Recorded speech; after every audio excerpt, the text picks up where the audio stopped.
আল্লাহ রাব্বুল আলামিন বলেন সূরাত আল ইমরানের ভিতরে, ওয়ার-রাসিখুনা ফিল ইলমি ইয়াকুলুনা আমান্না বিহি কুল্লুম মিন ইনদি রাব্বিনা। আল্লাহু আকবার। যারা এই অক্ষরগুলা পড়বে, তারা বুঝুক বা না বুঝুক, তারা এই অক্ষরের অর্থ জানুক বা না জানুক, বুঝুক বা না বুঝুক, তারা স্বীকার করবে এই অর্থগুলো একজন নাজিল করেছেন, তিনি কে।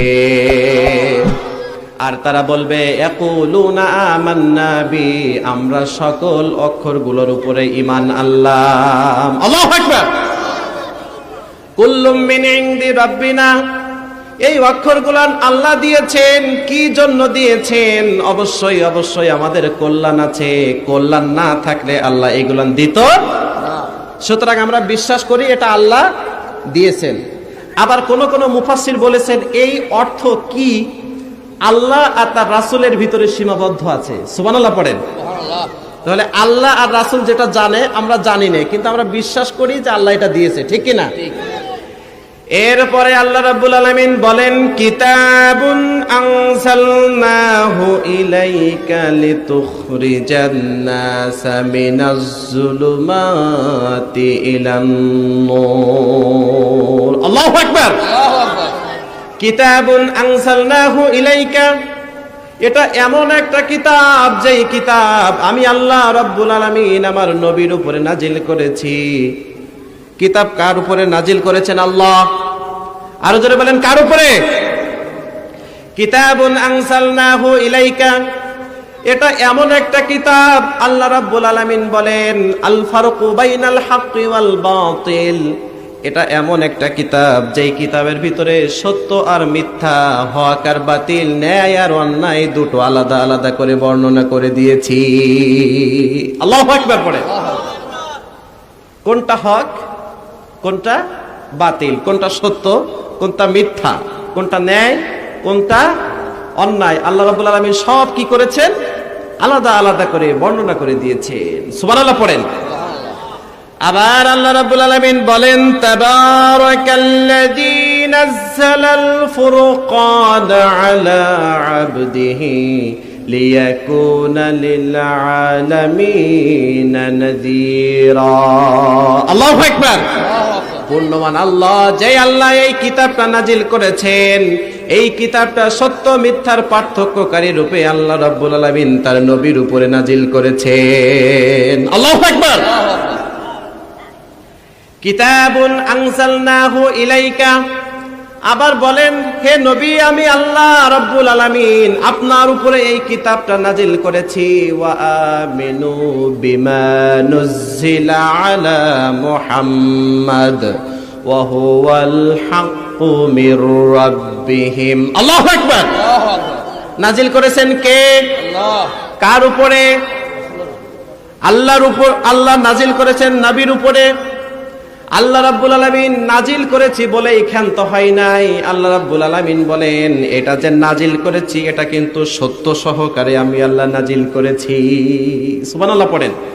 কারণ আপনার আর আমার মনের ভিতরে খটকা লাগতে পারে, সন্দেহের উপদ্রব জাগতে পারে, তাই আল্লাহ শব্দটাও লাগিয়ে দিয়েছেন অহুয়াল হাক্কু মির রাব্বিহিম, সত্য সহকারে আমি আল্লাহ রাব্বুল আলামিন আমার নবীর কাছে এই কোরআন পাঠিয়েছি। সুবহানাল্লাহ পড়েন। এরপরে আসেন আল্লাহ রাব্বুল আলামিন তার নবীর কাছে যখন এই সম্মোহনী বাণীটা পাঠালেন, পাঠানোর যে সময়কালটা ছিল সকল মুফাসসিরগণ বলেছেন এই সময়টার নাম ছিল আইয়ামে জাহিলিয়া। ঠিক কিনা? অন্ধকার যুগ, বর্বরতার যুগ। আচ্ছা বলেন তো, জাহেলিয়াতের মানুষগুলা কি আলো ভোগ করতো না? দিনের আলো কি তাদের কাছে ছিল না? সূর্য কি উঠতো না? তারা কি উঠতো না? চাঁদ কি উঠতো না? জাহেলিয়াতের মানুষগুলানের সব কিছু ক্রমান্বয়ে চলতো, কিন্তু মানুষগুলা ছিল পৃথিবীর সব থেকে ঘৃণিত মানুষ। কি ছিল? চাঁদও উঠতো, সূর্য উঠতো, দিনের আলোও ছিল, কিন্তু তারা ছিল অজ্ঞ, তাদের ভিতরটা ছিল অন্ধকারে পরিপূর্ণ, ঠিক কিনা? সব মানুষগুলান এত পরিমাণ অন্যায় কাজে লিপ্ত হয়ে গিয়েছিল যে ন্যায়টা তাদের কাছে ন্যায় মনে হতো না। অন্যায়টাই তাদের নিত্যদিনের কর্মসূচি হিসাবে তারা মেনে নিয়েছিল। চুরি, ডাকাতি, হত্যা, রাহাজানি, খুন, গুম, ধর্ষণ সবকিছু তারা পাইকারি হারে করা শুরু করে দিল। চোর চুরি করে আর গর্বের সাথে বলে আমি একজন চোর, এটা আমার পরিচয়। নাউজুবিল্লাহ পড়েন। আমাদের সমাজে চোর আছে না নাই? সকলে বলেন আছে না নাই? তাকে যদি আপনি বলেন তোমার পেশা কি, কেমন পেশার সাথে তুমি জড়িত আছো, ওই চোরও কিন্তু জানে যে আমি ভালো পেশার সাথে জড়িত নাই। কোন চোর কি বলবে আমি চুরি করি? কিন্তু জাহেলিয়াতের মানুষগুলা এমন অন্ধকারের ভিতরে ছিল, একজন চোর চুরি করত আর মানুষের কাছে প্রকাশ করত আমি একজন চোর, এটা আমার বড় পরিচয়। নাউজুবিল্লাহ পড়ে। এটা হলো অন্ধকার যুগ। এটা কিসের যুগ? অন্ধকার যুগ। আবার শুধু তাই নাই, যারা খুন করত তারা নিজেরা নিজেদেরকে খুনি বলে পরিচয় দিত। যারা হত্যা করত তারা নিজেরা নিজেদেরকে হত্যাকারী বলে পরিচয় দিত। আবার যারা জেনা করত, ব্যভিচার করত, তারা নিজেরা নিজেদেরকে জেনাকারী হিসাবে পরিচয় দিত। আচ্ছা বলুন তো, এর থেকে অন্ধকার যুগ কি পৃথিবীতে আর কিছু হতে পারে? আরো জোরে বলেন, পারে? এই সমাজের নারীগুলান এত অধঃপতনে চলে গিয়েছিল, কোন নারী যদি তার গর্ভে সন্তান আনতে চাইতো, তার স্বামীর কাছে বলতো, পারমিশন নিত, গো স্বামী আমার গর্ভে তো আমি একটা সন্তান আনতে চাই, আমি কি অন্য পর পুরুষের সাথে মিলিত হতে পারি? নাউজুবিল্লাহ বলে না। স্বামী, স্ত্রী স্বামীর কাছে অনুমতি চাচ্ছে যে আমি অন্য পর পুরুষের সাথে জেনা করব, আমাকে অনুমতি দেন। এই স্বামীটা সামনে পিছনে ডানে বায়ে না তাকিয়ে এক বাক্যে অনুমতি দিয়ে দিত, আচ্ছা ঠিক আছে তুমি যাও। এর থেকে অন্ধকার জোগাড় হতে পারে? আরো জোরে বলেন, পারে? পারে না। আবার শুধু তাই নাই, নারীদেরকে ভোগের পণ্য হিসাবে তারা উপস্থাপন করত। উকাজ মেলা নামে একটা মেলা বসতো। এই উকাজ মেলায় নারীদেরকে দিয়ে নৃত্য পরিবেশন করানো হতো। কি করানো হতো? নৃত্য পরিবেশন করানো হতো। ওই অনুষ্ঠানে তাদেরকে নৃত্য পরিবেশন করার কথা বলা হতো। ওই সমাজের সব থেকে সুন্দরী সুন্দরী নারীদেরকে বাছাই করে নিয়ে তাদেরকে নৃত্য পরিবেশন করতে দেওয়া হতো। আবার এই নারীগুলান যখন নৃত্য পরিবেশন করত, তখন তাদের পরনে কোনো কাপড় থাকতো না। এর থেকে অন্ধকার জোগাড় আছে? নারীরা নৃত্য পরিবেশন করছে, শরীরে কোনো কাপড় নাই, মানুষজন দেখছে আর হাতে তালি দিচ্ছে, বাহ সুন্দর তো, সুন্দর তো। নাউজুবিল্লাহ পড়েন। আবার শুধু তাই নাই, এই নারীগুলাকে যখন নৃত্য পরিবেশন করা শেষ হয়ে যেত, উকাজ মেলা থেকে শুরু করে নিয়ে কাবার চত্বর পর্যন্ত মানুষের সামনে দিয়ে তাদেরকে প্রদর্শনী করানো হতো। যখন তাদেরকে প্রদর্শনী করানো হতো, তখন তাদের শরীরে কোনো কাপড় থাকতো না। নাউজুবিল্লাহ পড়েন। আবার শুধু তাই নাই, এই উকাজ বেলায় কবিদের আসর বসতো। কবিদের আসরে কবিতার প্রতিযোগিতা হতো, সাহিত্যর প্রতিযোগিতা হতো। এই উকাজ মেলায় তার কবিতা সব থেকে বেশি জনপ্রিয়তা অর্জন করত, যার কবিতার ভিতরে কবিতার মূল প্রতিপাদ্য ছিল মদ, জুয়া এবং নারী। নাউজুবিল্লাহ পড়েন। কবিতার বিষয়বস্তু কি? মদ, জুয়া, নারী। একটা নারীর দেহের কোন অঙ্গটা কেমন সুন্দর, এটা কবিতায় লিখনের মাধ্যমে তারা ফুটিয়ে উঠাতো। যে যতটুকু নারীকে কবিতার মাধ্যমে প্রেজেন্ট করতে পারবে, তার কবিতা হবে উকাজ মেলায় শ্রেষ্ঠ কবিতা। নাউজুবিল্লাহ পড়েন। আবার শুধু তাই নাই, সাহিত্যের বিচারে যার কবিতা প্রথম স্থান অধিকার করত, ওই কবিতাটা নিয়ে একটা রেশমের কাপড় দিয়ে স্বর্ণাক্ষরে ওই কবিতার অক্ষর গুণান লিখে লিখে কাবার দেয়ালে এইটা মেরে রাখা হতো। এর থেকে অন্ধকার যুগ আর জাতি কখনো দেখবে? আরো যারা বলেন দেখবে? ছোটখাটো বিষয় নিয়ে যুদ্ধ শুরু হয়ে যেত, ঠুনকো ঠুনকো বিষয় নিয়ে যুদ্ধ শুরু হয়ে তিনটা জিনিসে তাদের ধ্বংসের দ্বার প্রান্তে নিয়ে গিয়েছিল। একটা হলো war, women and wine. We are three observing patience of the Arab. আরবের ভিতরে তিনটা জিনিস তাদেরকে ধ্বংসের দ্বার প্রান্তে নিয়ে যেতে সক্ষম হয়েছিল। একটা ছিল মদ, একটা ছিল নারী, আর একটা ছিল যুদ্ধ। নাউজুবিল্লাহ পড়েন। মদ, নারী, যুদ্ধ তাদেরকে ধ্বংসের দ্বার প্রান্তে পৌঁছে দিয়েছে। রাসূল সাল্লাল্লাহু আলাইহি সাল্লাম যখন ছোট, তখনও তিনি ফিজার যুদ্ধে অংশগ্রহণ করেছিলেন তার চাচাদের সাথে। এক বংশের সাথে আরেক বংশের যুদ্ধ সবসময় লেগেই থাকতো। নাউজুবিল্লাহ পড়েন। যুদ্ধ শেষ হতো না। রাসূল সাল্লাল্লাহু আলাইহি ওয়াসাল্লাম পৃথিবীর কোন সাধারণ মানুষ না, তিনি হলেন মহামানব। ঠিক কিনা? পৃথিবীর কোন সাধারণ মানুষ তিনি নয়, পৃথিবীর কোন সাধারণ মানুষ নয়। এইভাবে করে যখন একের পর এক নিজেদের ভিতরে যুদ্ধ শুরু হয়ে গেল, মারামারি, কাটাকাটি, হানাহানি, খুন, হত্যা, ধর্ষণ, রাহাজারি পাইকারি হারে চলতে লাগলো। রাসূল সাল্লাল্লাহু আলাইহি ওয়াসাল্লামের তখন বয়স ছিল 17। কত? 17। কোন ঐতিহাসিক বলেছেন তার বয়স ছিল 20 বছর। 17 বছর 20 বছরের একটা যুবক কিন্তু ভালো আর মন্দটা পার্থক্য করতে পারে কিনা? পারে। তার সমবয়সী মানুষগুলাকে নিয়ে তিনি একটা সংগঠন দাঁড় করালেন। সংগঠনের নাম হিলফুল।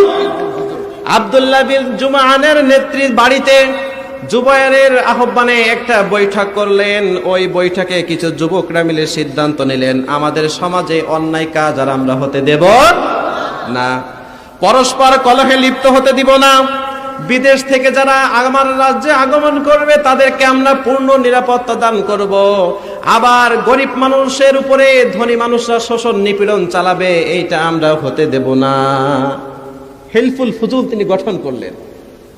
তখনও এই জাতিটা অন্ধকার থেকে আলোর দিকে আসে নাই। সুবহানাল্লাহ পড়েন। রাসূল কাজ শুরু করলেন। রাসূল কাজ শুরু করেছেন।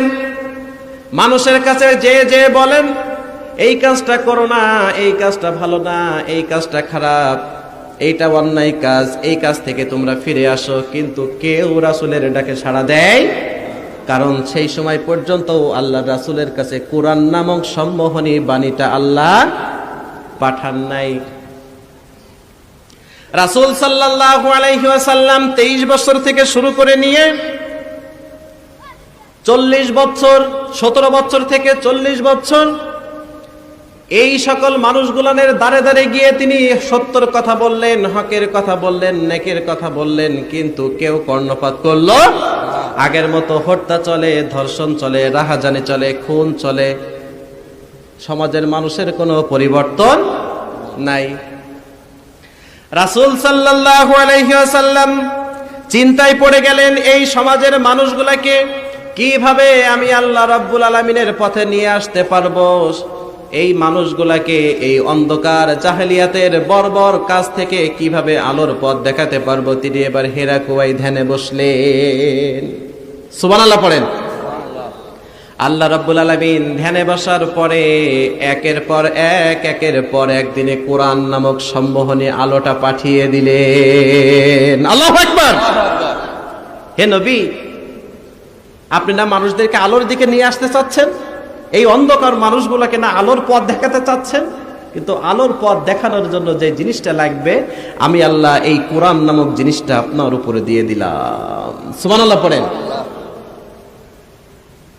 এরপরে আল্লাহ রাব্বুল আলামিন বলেন, হে নবী, আপনার কাছে এই কোরআন নামক আলোকটা আমি আল্লাহ রাব্বুল আলামিন পাঠালাম আর জানিয়ে দিলাম, কিতাবুন আনসালনাহু ইলাইকা লিতুখরিজান নাসা মিনাজ যুলুমাতি ইলান নূর। আল্লাহু আকবার। এ নবী, আপনার উপরে যেই নূরটা আমি নাজিল করেছি, যে কিতাবটা নাজিল করেছি, নূর নামক যে কিতাবটা দিয়েছি, এই কিতাবের আলো দিয়ে আপনার সমাজের মানুষগুলাকে আপনি আলোকিত করবেন। সুবহানাল্লাহ পড়েন। তাহলে আলোকিত হওয়ার মেইন যে জিনিসটার নাম কি? আর জোরে সবাই বলেন কি? অন্ধকার থেকে আলোর পথে নিয়ে আসতে পারে একটা জিনিস, সেই জিনিসটার নাম কি? আল্লাহ রাব্বুল আলামিন তার নবীর কাছে কোরআন দিলেন। এই কোরআন দিয়ে, এই কোরআনের আলো দিয়ে তিনি একটা একটা করে সমাজের জাহিলিয়াতের মানুষগুলোকে তিনি আলোর পথ দেখানো শুরু করলেন। আল্লাহু আকবার। এখন কোরআনের আলোয় আলোকিত হয়েছে ওমর রাদিয়াল্লাহু আনহু, সুবহানাল্লাহ পড়েন, উসমান রাদিয়াল্লাহু আনহু, আলী রাদিয়াল্লাহু আনহু, তালহা, জুবায়ের রাদিয়াল্লাহু আনহু, সবাই এই কোরআনের আলো পেয়ে অন্ধকার থেকে তাদের নিজেদের জীবনটা তারা আলোকিত করেছে। সুবহানাল্লাহ পড়েন। আল্লাহ রাসূল সাল্লাল্লাহু আলাইহি সাল্লাম আলো প্রচার করা শুরু করলেন। এই আলোটার নাম কি? আরো জোরে বলেন কি? আবার আল্লাহ রাব্বুল আলামিন জানিয়ে দিলেন, এই কোরআন নামক আলোটার উপরে যদি তোমরা বিশ্বাস স্থাপন করতে পারো, আমি আল্লাহ রাব্বুল আলামিন আমার নবীর উপরে যেই গ্রন্থটা নাজিল করেছি, এই গ্রন্থটার উপরে যদি তোমরা ঈমান আনতে পারো, আল্লাহু ওয়ালিয়ুল্লাযীনা আমানু ইখরিজুহুম মিনাজ-জুলুমাতি ইলান-নূর। আল্লাহু আকবার। আমি আল্লাহ যে কিতাবটা নাজিল করেছি, এই কিতাবটা যদি তোমরা বিশ্বাস করতে পারো, আমি আল্লাহ রাব্বুল আলামিন ঘোষণা করলাম আমি নিজে তোমাদের অভিভাবক হয়ে যাব। আমাদের অভিভাবক কে হবেন? আল্লাহ। মানতে হবে কি? কোরআন। কথা বলেন না, সবাই কথা বলেন, কি মানতে হবে? অভিভাবক হবেন আল্লাহ। আমাদের দেশে যখন করোনা এসেছিল প্রথম, ওই সময় আপনারা যারা সোশ্যাল মিডিয়া ইউজ করেন সবাই জানেন, করোনা ফান্ডে একটা ভিক্ষুক 10,000 টাকা জমা দিয়েছিল না? সবাই জানেন না? এখন এই 10,000 টাকা যে দান করলো সে, এটা তো প্রধানমন্ত্রীর চোখে বাজছে। খোঁজ খবর লাগালো, তার কি নাই, খোঁজ খবর নিয়ে দেখা গেল বাড়ি নাই। আচ্ছা ঠিক আছে, বাড়ি বানিয়ে দাও। বাড়ি বানালো, বাড়িতে তো থাকবে, খাবে কি, আয়ের উৎস কি? একটা দোকান বানিয়ে দাও, দোকানও বানালো। চিকিৎসা হলে চিকিৎসা খরচ ফ্রি, ঠিক কিনা? আপনারা দেখছেন না? কিছুদিন আগে দেখলাম যে সাংবাদিকরা ওনার কাছে জিজ্ঞাসা করছে, চাচা আপনার আর কি শখ আছে? আপনার তো কিছুই ছিল না, বাংলাদেশ সরকার তো আপনাকে সবকিছু দিয়েছে। কই বাবা, আমার আর কোনো চাহিদা নাই, আমার একটা চাহিদা, আমি একটু হজে যেতে চাই। সুবহানাল্লাহ পড়েন। পারতপক্ষে এই ভিক্ষুকটার অভিভাবক কে? বাংলাদেশ সরকার। এই দৃষ্টিকোণ থেকে, কারণ তার কিছুই ছিল না, সবকিছু কি করে দিয়েছে না? তারা টেনশন আছে না। তাহলে এই ভিক্ষুকের অভিভাবক কে? সরকার। তাহলে প্রধানমন্ত্রী যদি কোনো ব্যক্তির দায়িত্বভার নেয় যে আমি তোমার যাবতীয় দায়িত্ব গ্রহণ করলাম, সেই ব্যক্তির কোনো চিন্তা থাকার কথা না। আরো জোরে বলেন, থাকার কথা। প্রধানমন্ত্রী দায়িত্ব নিলে যদি দায়িত্ব টেনশন না থাকে, এইবার আল্লাহ ঘোষণা করেছে, বান্দা আমার রাসূলের উপরে যেই সম্মোহনী বাণীটা আমি দিয়েছি, যেই কিতাবটা দিয়েছি, ওই কিতাবটা যদি তুমি মানতে পারো, আমি আল্লাহ স্বয়ং তোমার অভিভাবক হয়ে যাব। আল্লাহ যদি কারোর অভিভাবক হয়ে যায়, তার জীবনে যেটা চাওয়া নাই সেটাও সে পেয়ে যাবে, ঠিক না? তাহলে আল্লাহ আমাদের অভিভাবক হোক, আমরা চাই কি চাই না? কি করতে হবে? এইবার আওয়াজ কমে গেছে, এইবার আওয়াজ আপনি কিন্তু দেখছেন আওয়াজ কমছে না? আমরা সকলেই চাই যে আল্লাহ আমাদের সাথে থাকুক, কিন্তু কোন কাজ করলে থাকবেন ওই কাজটা করতেই রাজি না, ঠিক না? তার মানে আমরা আরাম ভোগ করতে পছন্দ করি, কষ্ট করতে পছন্দ করি না, কিন্তু এটা হবে না। আল্লাহ রাব্বুল আলামিন বলেছেন শুধু তাই নয়, আমি তোমাদের অভিভাবক হব এটা নয়। আল্লাহু ওয়ালিয়ুল্লাযীনা আমানু ইখরিজুহুম মিনাজ যুলুমাতি ইলান নূর। আমি আল্লাহ রাব্বুল আলামিন তোমরা যদি কোনো অন্ধকার পথে থেকে থাকো, আমি সেই অন্ধকার পথ থেকে তোমাদেরকে নিয়ে আলোর পথ তথা চিরস্থায়ী জান্নাতের পথ দেখিয়ে দেব। আল্লাহ যদি অভিভাবক হয় আপনাকে জাহান্নামে যেতে দিবে? কোথায় নিয়ে যাবে? জান্নাতে নিয়ে যাবে। আবার সাবজেক্টটা একটু উল্টিয়ে ধরেন। আল্লাহ বলছেন আমার নবীকে যেই ধর্মটা দিয়েছি, যেই গ্রন্থটা আমি আল্লাহ দিয়েছি, ওই গ্রন্থটার বিপক্ষে যদি তুমি অবস্থান নাও, ওই কালামে পাক, ওই কালামে হাকিম, ওই সম্মোহনী নূরের বিরুদ্ধে যদি তুমি অবস্থান নাও, আল্লাযীনা কাফারু আউলিয়াউহুমুত তাগুত ইখরিজুনাহুম মিনান নূরি ইলাজ যুলুমাত। আল্লাহু আকবার। আমি নবীর উপরে যে গ্রন্থ পাঠিয়েছি, এই গ্রন্থের বিরুদ্ধে যেই যাবা, সেই শয়তান হবে তোমার অভিভাবক, গার্ডিয়ান হবে শয়তান। আর শয়তান যদি কারোর গার্ডিয়ান হয়ে যায়, ও জাহান্নামে না যাওয়া পর্যন্ত ক্ষান্ত হবে না। এইবার আপনি আপনার নিজের কাছে জিজ্ঞাসা করেন, আমি কোরআনের সাথে আছি নাকি নাই? যদি আপনি কোরআনের সাথে থাকেন, আল্লাহ আপনাকে চিরচেনা জান্নাত উপহার দিবেন। আবার যদি আপনি কোরআনের সাথে না থাকেন, ওই শয়তান কিন্তু আপনাকে জাহান্নাম পর্যন্ত নিয়ে যাবে। ঠিক কিনা? ইখরিজুনাহুম মিনান নূর ইলা যুলুমাত। আলোর পথ থেকে নিয়ে আসব, মাথায় হাত বুলিয়ে নিয়ে আসব, তোমাকে অন্ধকার তথা জাহান্নামের পথ দেখিয়ে দেব। নাউজুবিল্লাহ পড়েন।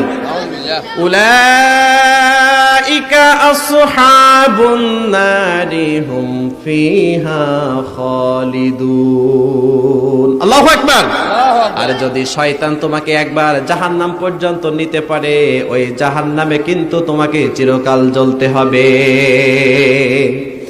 আমরা কি জাহান্নামে জ্বলতে চাই না জান্নাতে যেতে চাই? মানব কি? কোরআন। আরো জোরে বলেন কি? আল কোরআন। কোরআনের বাইরে যেয়ে যদি আপনি আলো তালাশ করেন, আপনি অন্ধকারই চোখে দেখবেন, কিন্তু আলো চোখে দেখতে পারবেন না। ওই জন্য আল্লাহ রাব্বুল আলামিন বলেন, হুয়াল্লাযী ইউনাজ্জিলু আলা আবদিহি আয়াতিম বাইয়িনাতিন লিইখরিজাকুম মিনাজ যুলুমাতি ইলান নূর। আল্লাহু আকবার। আল্লাহ রাব্বুল আলামিন বলেন, আমি আল্লাহ তোমাদের জন্য একটা সম্মোহনী বাণী নাজিল করেছি, এই বান্দার জন্য নাজিল করেছি। এই গ্রন্থটা যদি তোমরা মানতে পারো, এই গ্রন্থের সাথে যদি তোমাদের জীবনটাকে তোমরা লাগাতে পারো, এই গ্রন্থটা তোমাদেরকে অন্ধকার থেকে নিয়ে আলোর পথ দেখিয়ে দিবে। আল্লাহু আকবার। ওই জন্য রাসূল সাল্লাল্লাহু আলাইহি ওয়াসাল্লাম এই সম্মোহনী নূরের আলোতে তার সমাজের সকল মানুষগুলাকে আলোকিত করা শুরু করলেন। আল্লাহু আকবার। আলোকিত করা শুরু করলেন। আলোকিত করতে করতে করতে করতে রাসূল সাল্লাল্লাহু আলাইহি ওয়াসাল্লামের এই নূরের আলোর নিচে কিন্তু সকলে আসতে পারে নাই। পেরেছিল? পারে নাই। একটার পরে একটা আয়াত নাজিল হয়েছে, বিধান নাজিল হয়েছে। রাসূল সাল্লাল্লাহু আলাইহি ওয়াসাল্লাম সেই বিধান অনুযায়ী কাজ করেছে, সমাজ থেকে অন্ধকার দূর হয়ে একটা আলোকিত সমাজে পরিণত হয়েছে। সুবহানাল্লাহ পড়েন। আল্লাহ জানিয়ে দিয়েছেন, চুরি করলে হাত কাটো। বিধান কার? আরো জোরে বলেন কার? এইবার আপনি যদি চোরের শাস্তি হাত না কাটেন, আপনার চোখের সামনে শুধু দেখবেন চোর আর চোর, চোর আর চোর, কিন্তু এই সমাধান কখনো আপনি দেখতে পারবেন না। কারণ রাসূলের কাছে যখন এই বিধান চলে আসলো, আস-সারিকু ওয়াস-সারিকাতু ফাকতাউ আইদিয়াহুমা, ঠিক কি না? শাস্তি করলে অপরাধ, অপরাধ করলে শাস্তি দাও, হাত কাটো। জেনা করলে পাথর মারো। যারা চুরি করছে, চুরি করার শাস্তি যদি হাত না কাটেন, চুরি বন্ধ হবে। কারণ আইনটা কার? আল্লাহর। আল্লাহর আইনের বাইরে যে যদি কেউ সমাধান খোঁজে, ওর চোখের সামনে শুধু ওর চোখের সামনে দুটো সমস্যা দেখবে, কিন্তু সমাধানের কোনো পথ তার সামনে খোলা থাকবে না, ঠিক কি না? কারণ অন্ধকারকে আলোকিত করতে পারে কোন জিনিস? আল কোরআন। এই কোরআনের কাছে যে যদি আপনি আলো তালাশ না করেন, এই কোরআনের কাছে যে যদি আলো আপনি না খুঁজতে পারেন, তাহলে আপনি ব্যর্থ, কখনো আপনি আলোর মুখ চোখে দেখতে পারবেন না, ঠিক কি না? রাসূল সাল্লাল্লাহু আলাইহি ওয়াসাল্লাম শুরু করলেন, হাত কাটো, জেনা করলে কি করো? পাথর মারো। ব্যভিচার করলে শাস্তি দাও। পর্দার আইন চালু হয়ে গেল। খুন, হত্যা, ধর্ষণের বিরুদ্ধে আইন চালু হয়ে গেল। রাসূল শুরু করে দিল। কি করলো? এই আইনগুলা বাস্তবায়ন শুরু করে দিল। আচ্ছা বলুন তো, আমাদের সমাজে কি ওয়াজ মাহফিল কম হয়? আরো জোরে বলেন, কম হয়? চুরি করা বন্ধ হয়েছে, জেনা করা কমছে, ডাকাতি কমছে, হত্যা, ধর্ষণ, রাহাজানি কমছে। একটা জিনিসও অতদিন কমবে না যতক্ষণ না পর্যন্ত কোরআনের আলোয় আপনি আলোকিত না হবেন, একটা অন্যায় সমাজ থেকে দূর হবে না, ঠিক না? কোরআনের আলোর কাছে যাবেন, কোরআনের আলোয় আলোকিত হবেন, তারপরে আল্লাহ আপনাকে পবিত্র করবে, আল্লাহ আপনার অভিভাবক হবে। সুবহানাল্লাহ পড়েন। পর্দার বিধান নাজিল হয়ে গেল। আল্লাহ রাব্বুল আলামিন পুরুষদেরকে জানিয়ে দিলেন, কুল্লিল মুমিনিনা ইয়াগুদ্দু মিন আবসারিহিম ওয়া ইয়াহফাজু ফুরুজাহুম। ও পৃথিবীর পুরুষেরা, তোমরা তোমাদের চক্ষুকে নিচু করো। বিধান কার? আল্লাহ। আরো জোরে বলেন, কার? আল্লাহ। মিন আবসারিহিম, তোমার চক্ষু নিচু করো, তোমার দৃষ্টিকে নিম্নগামী করো। ওয়া ইয়াহফাজু ফুরুজাহুম, তোমার লজ্জা স্থানের হেফাজত করো। বিধান কার? আল্লাহ। আল্লাহর। এইবার আপনি আল্লাহ রাব্বুল আলামিনের এই বিধানটা মানছেন তো? আল্লাহ বলেছেন চক্ষু নিচু করো, লজ্জা স্থানের হেফাজত করো, কিন্তু আপনার চক্ষু তো আপনাকে কন্ট্রোল করতে পারেন না। দুনিয়ার সকল অন্যায় অপকর্ম আপনি সব কিছু এই চোখ দিয়ে দেখছেন, আপনার লজ্জা স্থানকে আপনি হেফাজত করতে পারলেন না, জেনার সাথে জড়িত আছেন। এইবার আল্লাহ রাব্বুল আলামিনের এই বিধান আপনি মানলেন না, আবার আপনি আলো তালাশ করছেন। আর কিছু হোক বা না হোক, আলো কখনো আপনার কাছে আসবে না, ঠিক না? আলো আসবে না, কারণ একমাত্র আলো আছে আল্লাহর বিধানের কাছে, ঠিক না? আল্লাহর বিধান মানবেন না, আলো আপনার কাছে আসবে না। وَقُلْ لِلْمُؤْمِنَاتِ يَغْضُضْنَ مِنْ أَبْصَارِهِنَّ وَيَحْفَظْنَ فُرُوجَهُنَّ وَلَا يُبْدِينَ زِينَتَهُنَّ إِلَّا مَا ظَهَرَ مِنْهَا وَلْيَضْرِبْنَ بِخُمُورِهِنَّ عَلَى جُيُوبِهِنَّ। আল্লাহু আকবার। নারীদেরকে বললেন, তোমরাও তোমাদের লজ্জা স্থানের হেফাজত করো, চক্ষুকে নিচু করো, সুন্দর একটা পোশাক পরিধান করো, যেই পোশাকের ভিতরে আল্লাহর ভয় আছে। বিধানটা কার? আল্লাহ। এইবার সে যদি আল্লাহর এই বিধানটাকে বাদ দিয়ে নিজের খেয়াল খুশি মতো নিজের জীবনকে পরিচালনা করে, নিজের পছন্দ মতো নিজের ড্রেসকে পরে, আবার নিজের ইচ্ছা মতো নিজের চোখকে কাজে লাগায়, এই ব্যক্তিটার কাছে কি কোরআনের আলো আসবে? আসবে? কারণ কোরআনের আলো আছে শুধুমাত্র আল্লাহর কোরআন মানার ভিতরে আলো, মানার বাইরে কোনো আলো নাই। তাহলে আপনি আমি আল্লাহ রাব্বুল আলামিনের এই কোরআনটা মানি না, আবার আলো তালাশ করি, আলো কখনো আসবে না। অন্ধকারের ভিতরে আমাদের ডুবে থাকতে হবে, আর আল্লাহর আযাব আর গজবের অপেক্ষা করতে হবে। বাঁচতে পারবো না আমরা কেউই, পারবো? বাঁচতে পারবো না। কারণ আল্লাহ রাব্বুল আলামিন বলেন, কিতাবুন আনজালনাহু ইলাইকা লিতুখরিজান নাসা মিনাজ যুলুমাতি ইলান নূর। হে নবী, একটা মাত্র গ্রন্থ দিয়ে আপনি মানুষদেরকে আলোকিত করবেন, সেই গ্রন্থটার নাম হলো আল কোরআন, ঠিক না? তাহলে আমাদের সমাজে জেনা আছে, আমাদের সমাজে চোর চুরি আছে, আমাদের সমাজে হত্যা আছে, আমাদের সমাজে ধর্ষণ আছে, আছে না নাই? আরো যারা বলেন, আছে না নাই? কত আইন নীতিমালা প্রণয়ন করি, কিন্তু চুরি যায় না, হত্যা যায় না, খুন যায় না, রাহাজানি যায় না। আমরা এই জিনিসটা বুঝে গিয়েছি, কোরআনকে যে এখানে নেওয়ার কথা আমরা নিতে পারি না, ঠিক না? কোরআনকে যদি আমরা উপরে নিয়ে যেতে পারতাম, আর এই কোরআন নামক সম্মোহনী বাণীটা এই উপর থেকে যদি আলো দিত, তাহলে এই সকল সমাজ আলোকিত হয়ে যেত। আমরা পারি নাই, আমরা পারি নাই। এই কোরআনের আলোয় এমন ভাবে আলোকিত করেছে সেই সমাজের মানুষগুলাকে। সকল তাফসীরকারক সকলেই এক বাক্যে বলেছে, এই সমাজ হলো পৃথিবীর সব থেকে অন্ধকার সমাজ। আবার রাসূল সাল্লাল্লাহু আলাইহি ওয়াসাল্লাম বলে গিয়েছেন, তোমরা বলেছো আমার সমাজ অন্ধকার সমাজ, কিন্তু আমি রাসূল বললাম খায়রুল কুরুনি করনি, আমার সমাজ হলো পৃথিবীর সর্বশ্রেষ্ঠ সমাজ। সুবহানাল্লাহ পড়ে, আমার যুগ পৃথিবীর সর্বশ্রেষ্ঠ যুগ, কারণ আমি কি করেছি? কোরআনের আলোয় আলোকিত করেছি। সুবহানাল্লাহ পড়েন, একটু জিকির দেন, লা ইলাহা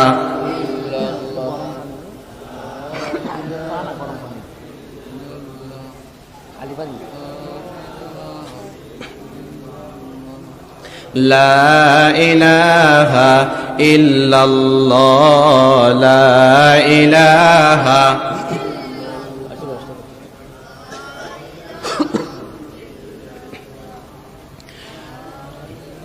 ওই বৃক্ষ দাঁড়িয়ে আছে সারি সারি, অপরূপা ফুল ফুটে ঝরছে তারি।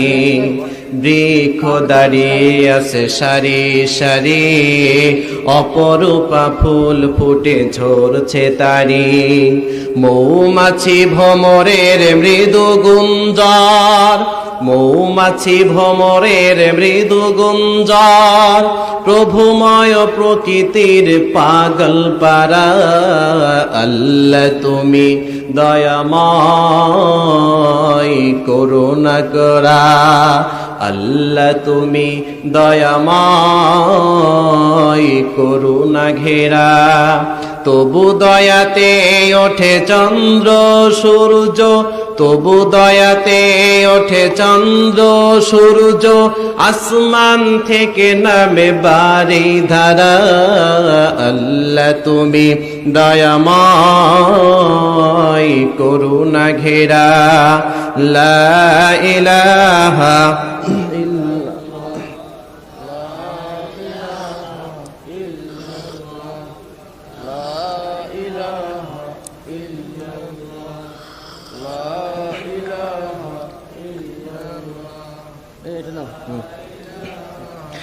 লা ইলাহা ইল্লাল্লাহ মুহাম্মাদুর রাসূলুল্লাহ সাল্লাল্লাহু। তাহলে এই কোরআনের আলো এই জাহেলিয়াতের যুগের মানুষগুলাকে এমন ভাবে আলোকিত করেছিল। কোন একদিন ঈশার নামাজের পর রাসূল সাল্লাল্লাহু আলাইহি ওয়াসাল্লাম সাহাবীদের নিয়ে বসে আছে। হঠাৎ রাসূল সাল্লাল্লাহু আলাইহি ওয়াসাল্লামের একজন মেহমান আসলেন, কিন্তু রাসূল সাল্লাল্লাহু আলাইহি ওয়াসাল্লাম ওই মেহমানটাকে বাসায় নিয়ে মেহমানদারি করবেন এই সামর্থ্য ওই সময় নাই। রাসূল সাল্লাল্লাহু আলাইহি ওয়াসাল্লাম বললেন, তোমাদের ভিতরে কে আছো আমার এই মেহমানটাকে রাতে মেহমানদারি করবা? রাসূল সাল্লাল্লাহু আলাইহি ওয়াসাল্লাম সাহাবীদেরকে বললেন, কিন্তু সামনে পিছনে ডানে বাঁয়ে কেউ হাত উঠানো দিল না, কারণ তৎকালীন সময় সকলের ঘরে অভাব অনটন রয়েছে। আবু তালহা ওই মজলিসে ছিল। আবু তালহা দেখে কেউ হাত উঠায় না। আবু তালহা এদিকে ওদিকে না ভেবে আল্লাহর উপরে ভরসা করে হাত উঠালেন আর বললেন, ইয়া রাসূলুল্লাহ, আপনার মেহমান আমার সাথে দেন। সুবহানাল্লাহ পড়েন, ইয়া রাসূলুল্লাহ, আপনার মেহমানটাকে আমার সাথে দেন।